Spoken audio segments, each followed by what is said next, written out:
To Your Health, where we talk to local health leaders to help you feel better, live better, and be better.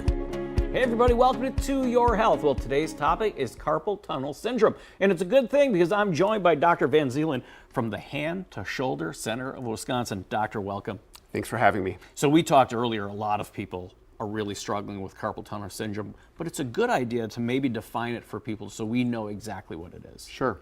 Even though it's a commonly heard diagnosis, sometimes there's some confusion and people actually get it wrong. They think they have carpal tunnel and they don't. But carpal tunnel syndrome is a compressive neuropathy where there is pressure typically on the nerve at the wrist called the median nerve that classically gives people numbness, tingling, and burning in the thumb, index, middle, and half of the ring finger. Often bothers people at night, can disrupt their sleep, and can even bother them throughout the day. What would the top, because there's a lot of treatment options if we've seen there, what would you say the top treatment options for that is? Sure.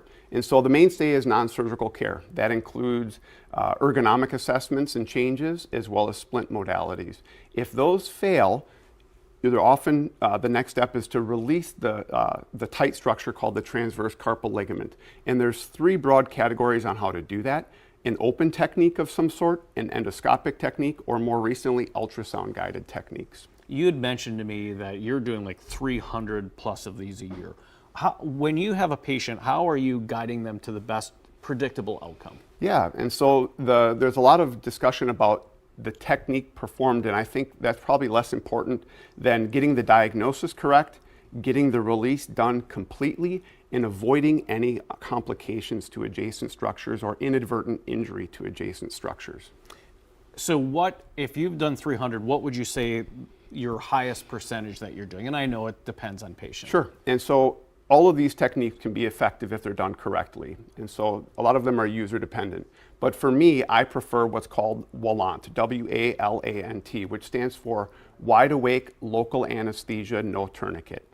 There's no sedation. You come in, we numb you up, we do the procedure through a very small incision. You're in and out of the door very quickly, and we advance people very quickly with a very, very good safety profile. In our last 20 seconds or so, doctor, when somebody has a surgery and it's done correctly, what do you hear most from people? This is one of the most gratifying surgeries that I do because people very often have immediate relief. And that's very gratifying for both me and my patients. Yeah. Well, doctor, thank you so much for kind of walking us through and clearing up what carpal tunnel syndrome is. And then we want to thank you for watching To Your Health.